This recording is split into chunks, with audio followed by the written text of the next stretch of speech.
Good morning everyone, welcome to एग्लो PCS. मैं निशित मिश्रा स्वागत करता हूं आपका एग्लो पीसीएस में।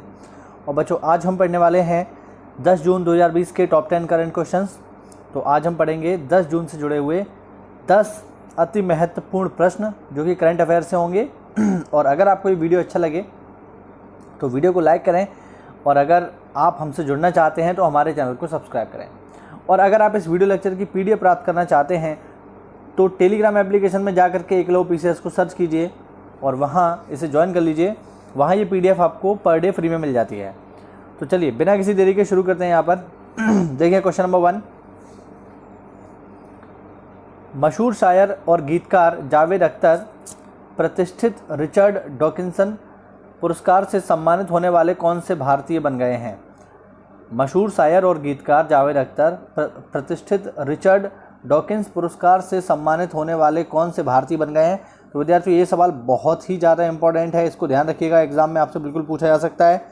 तो ध्यान रखना, रिचर्ड डॉकिंस पुरस्कार से सम्मानित होने वाले कौन से भारतीय बन गए हैं? जावेद अख्तर। हालांकि जावेद अख्तर को हम सब लोग जानते हैं, प्रसिद्ध गीतकार हैं ये, और ये पिता हैं फरहान अख्तर के। और ये जो है जावेद अख्तर, ये ऐसे पहले भारतीय बन गए हैं जिनको रिचर्ड डॉकिंस पुरस्कार से सम्मानित किया गया है। रिचर्ड डॉकिंस पुरस्कार से सम्मानित होने वाले प्रथम भारतीय बन गए हैं विद्यार्थियों जावेद अख्तर। ध्यान रखेंगे, व्याख्या में आप देख सकते हो, मशहूर शायर और गीतकार जावेद अख्तर प्रतिष्ठित रिचर्ड डॉकिंस पुरस्कार से सम्मानित होने वाले पहले भारतीय बन गए हैं।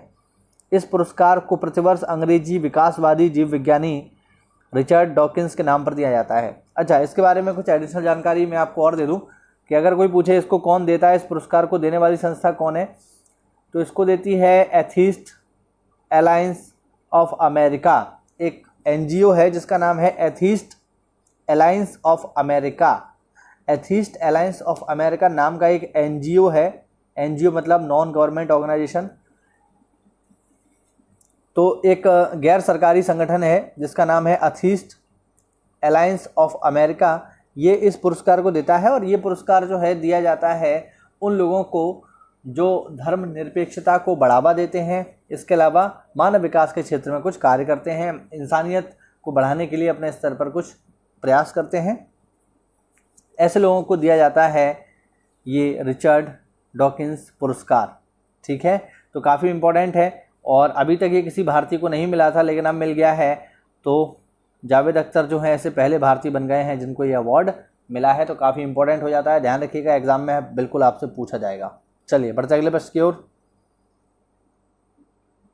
अगला प्रश्न है, कोरोना से निपटने के लिए G20 देशों ने कितने अरब अमेरिकी डॉलर की पेशकश की है? कोरोना से निपटने के लिए G20 देशों ने कितने अरब अमेरिकी डॉलर की पेशकश की है? तो देखो, G20 क्या है? G20 है ग्लोबल 20। ग्लोबल 20 का मतलब है विश्व की 20 सबसे बड़ी अर्थव्यवस्थाएं, विकसित और विकासशील जो अर्थव्यवस्थाएं हैं दुनिया की 20 सबसे बड़ी, उनका एक संगठन है जिसका नाम है G20। इंडिया भी इसमें शामिल है, क्योंकि इंडिया भी एक काफ़ी बड़ी इकोनॉमी है, तो इंडिया भी इसमें शामिल होता है। तो उनका एक संगठन है जिसका नाम है G20। तो G20 देशों ने कितने अरब अमेरिकी डॉलर की पेशकश की है कोरोना संकट के दौरान? और इस सवाल का सही जवाब है, ऑप्शन है आपके सामने, 7 अरब अमेरिकी डॉलर, 14 अरब, 21 अरब या 28 अरब। और इसका सही जवाब विद्यार्थियों 21 अरब अमेरिकी डॉलर।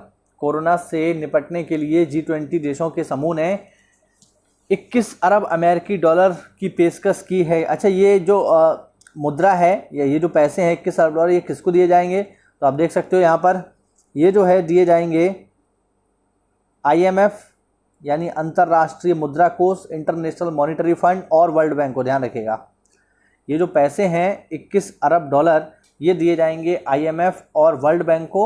और IMF और वर्ल्ड बैंक ये डिसाइड करेंगे कि ये पैसा जो है किन देशों को मिलना चाहिए। तो ध्यान रखिएगा, G20 देशों ने 21 अरब अमेरिकी डॉलर देने की पेशकश की है कोरोना संकट से निपटने के लिए। चलिए बढ़ते अगले प्रश्न की ओर। 9 जून को पूरे भारत में किस अमर शहीद की पुण्यतिथि मनाई जाती है? ये सवाल भी काफ़ी महत्वपूर्ण है, ध्यान रखिएगा। ऑप्शन है भगत सिंह, चंद्रशेखर आज़ाद, बिरसा मुंडा या शहीद सुखदेव। तो हिस्ट्री की क्लास में आप लोगों ने ये पढ़ ही लिया होगा कि भगत सिंह कब शहीद हुए थे, 23 मार्च को। चंद्रशेखर आज़ाद शहीद हुए थे 28 फरवरी के आसपास। और सुखदेव, भगत सिंह और राजगुरु को तो एक साथ ही फांसी हुई है, तो ये तो सब लोग जानते ही हैं, 23 मार्च को ही हुई है। इसका जो सही जवाब है विद्यार्थियों वो है बिरसा मुंडा। बिरसा मुंडा की पुण्यतिथि मनाई जाती है 9 जून को। बिरसा मुंडा कौन थे? तो बिरसा मुंडा एक आदिवासी थे और इन्होंने छोटा नागपुर के क्षेत्र में मुंडा विद्रोह को अंजाम दिया था, ये ध्यान रखिएगा। बिरसा मुंडा ने छोटा नागपुर के क्षेत्र में मुंडा विद्रोह को अंजाम दिया था। काफ़ी महत्वपूर्ण है, मॉडर्न इंडिया का काफ़ी इंपॉर्टेंट विद्रोह है जो आपसे एग्जाम में पूछता है। तो मुंडा विद्रोह के नेता कौन थे? बिरसा मुंडा। अच्छा, ये विद्रोह कब हुआ था अगर कभी पूछे तो ये विद्रोह हुआ था 1895 से लेकर 1901 तक।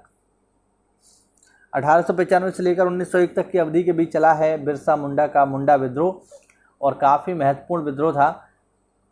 तो इन्हीं की पुण्यतिथि है विद्यार्थियों 9 जून को। 9 जून को इन्हें रांची जेल में अंग्रेज़ों ने जहर दे करके मार दिया था।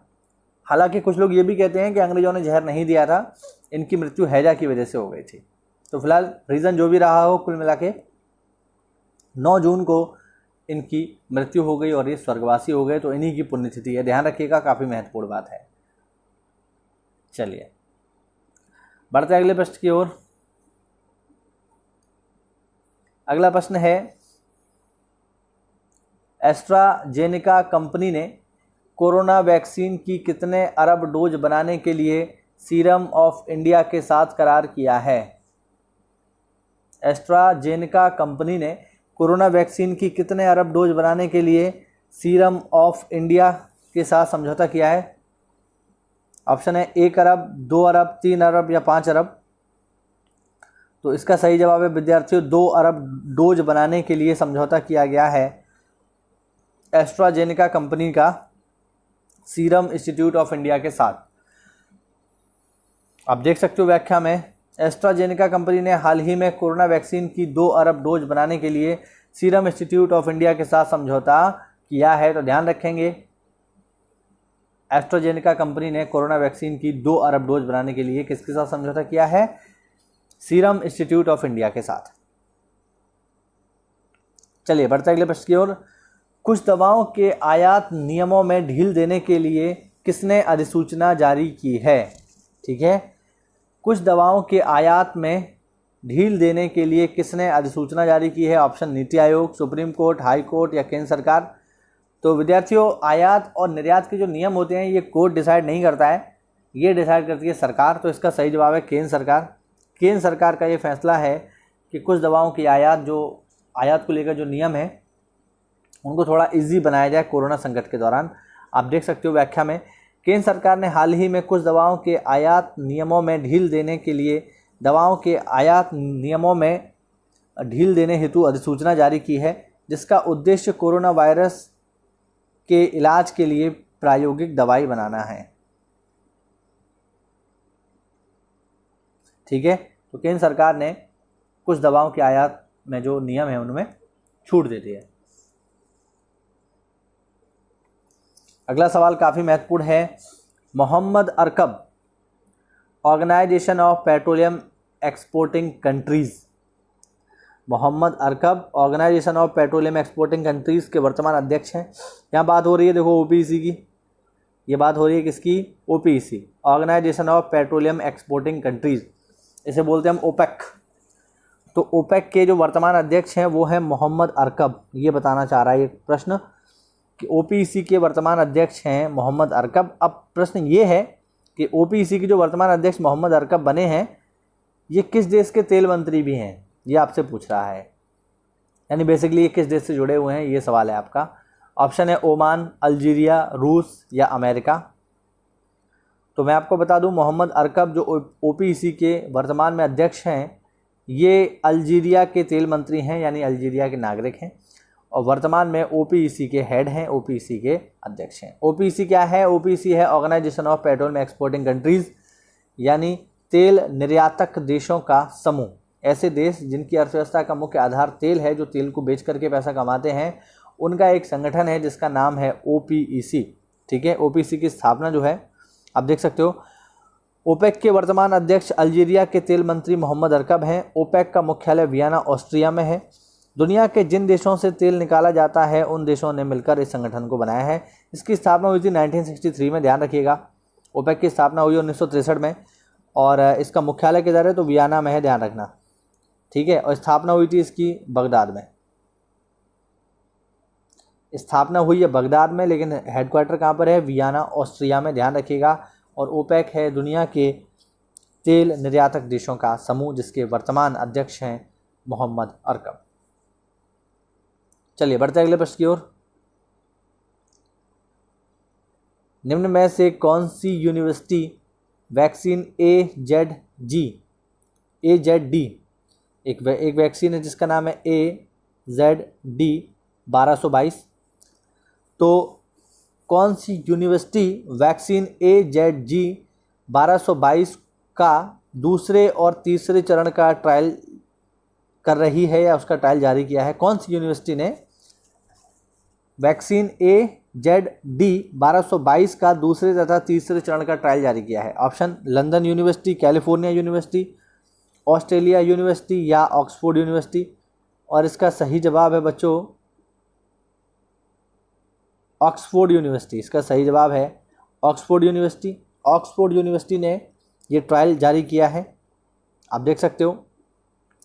इंग्लैंड की ऑक्सफोर्ड यूनिवर्सिटी की वैक्सीन AZD 1222 का दूसरे और तीसरे चरण का ट्रायल जारी कर दिया गया है, लेकिन भारतीय कंपनी जो है जिसका नाम है एस्ट्राजेनेका, जिसके बारे में अभी हमने ऊपर भी पढ़ा था, उसने इसका प्रोडक्शन शुरू भी कर दिया है इंडिया में, है ना, तो ध्यान रखेंगे।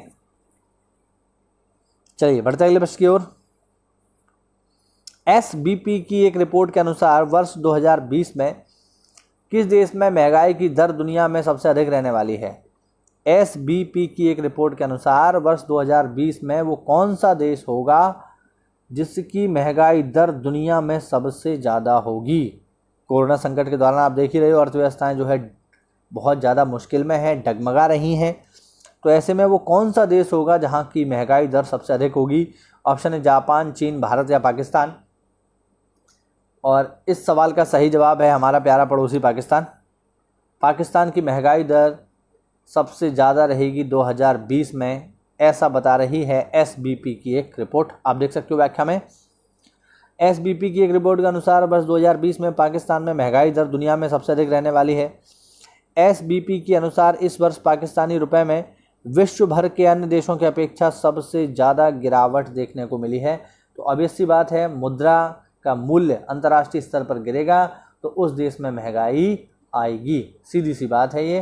तो यहाँ पर जो है आप देख सकते हो कि पाकिस्तान की मुद्रा का मूल्य गिर रहा है, मतलब पाकिस्तान में महंगाई आएगी। चलिए देखते हैं अगले प्रश्न को। Professional sports event super rugby league किस देश में 13 जून से दर्शकों की मौजूदगी में खेला जाएगा? काफ़ी इंपॉर्टेंट है ये सवाल। सुपर रग्बी लीग जो है 13 जून से किस देश में खेला जाएगा, वो भी दर्शकों की मौजूदगी में? ऑप्शन है ऑस्ट्रेलिया, न्यूजीलैंड, जापान या चीन। और इस सवाल का सही जवाब है विद्यार्थियों न्यूजीलैंड। न्यूजीलैंड में ये खेला जाएगा 13 जून से। अच्छा, खेला भी क्यों जाएगा? तो इसलिए खेला जाएगा क्योंकि कल ही न्यूजीलैंड जो है कोरोना मुक्त हो गया है। न्यूजीलैंड जो है कोरोना मुक्त देश घोषित हो गया है, तो कोरोना मुक्त घोषित होने वाला एक देश बन गया है न्यूजीलैंड। काफ़ी महत्वपूर्ण बात है ये। और इसकी घोषणा की है वहाँ की प्रधानमंत्री जिनका नाम है जेसिंडा आर्डने। तो जेसिंडा आर्डने ने ये घोषणा की है कि हमारा देश जो है कोरोना मुक्त हो गया है, और बाकायदा इन्होंने इसकी घोषणा करते हुए डांस भी किया था, है ना, तो काफ़ी महत्वपूर्ण है ये। अच्छा, कोरोना मुक्त भी इतनी जल्दी इसलिए हो गया क्योंकि एक तो वहाँ की आबादी बहुत कम है। अगर हम बात करें न्यूजीलैंड की, तो न्यूजीलैंड की कुल आबादी तकरीबन 50 लाख है, पूरी की पूरी आबादी 50 लाख है। यहाँ तो अगर देखा जाए तो यूपी में तो 23 करोड़ लोग रहते हैं वर्तमान में, तो यूपी ही आधे से, मतलब अब यूपी इतना बड़ा है कि आप देखो। इसके अलावा दिल्ली की आबादी देखी जाए तो 2.5 से 3 करोड़ तो अकेली दिल्ली में ही है, और यहाँ पूरे के पूरे देश की आबादी 50 लाख है। तो ये एक बड़ा फैक्टर है कि आबादी कम है, तो इस वजह से जो है इसको कंट्रोल किया जा सका। दूसरा एक रीज़न ये भी है कि न्यूजीलैंड जो है चारों ओर से पानी से घिरा हुआ एक द्वीप है, इसके चारों ओर पानी है, तो इसकी सीमाएं किसी के साथ साझा नहीं होती हैं। तो जब उन्होंने अपनी सीमाओं को ब्लॉक कर लिया तो ऐसे में जो कोरोना के फैलने के चांस थे वो काफ़ी कम हो गए। न्यूजीलैंड आप देखोगे ऑस्ट्रेलिया से जस्ट नीचे है, तो चारों ओर समुद्र से घिरा हुआ है, तो ये भी एक बड़ा कारण था जिसकी वजह से यहाँ कोरोना कंट्रोल हो गया। भारत में इन दौरों में से कोई स्थिति नहीं है, इसीलिए भारत में कोरोना के मामले लगातार बढ़ते ही जा रहे हैं। इसीलिए अब चूँकि यहाँ कोरोना नहीं है, इस वजह से 13 जून से ये लोग जो है आराम से सुपर रग्बी स्टार्ट करेंगे। लेकिन हाँ, अगर इस मैच को देखने के लिए कोई भी अन्य देश से यहाँ गया तो बिल्कुल फिर यहाँ भी कोरोना शुरू हो जाएगा।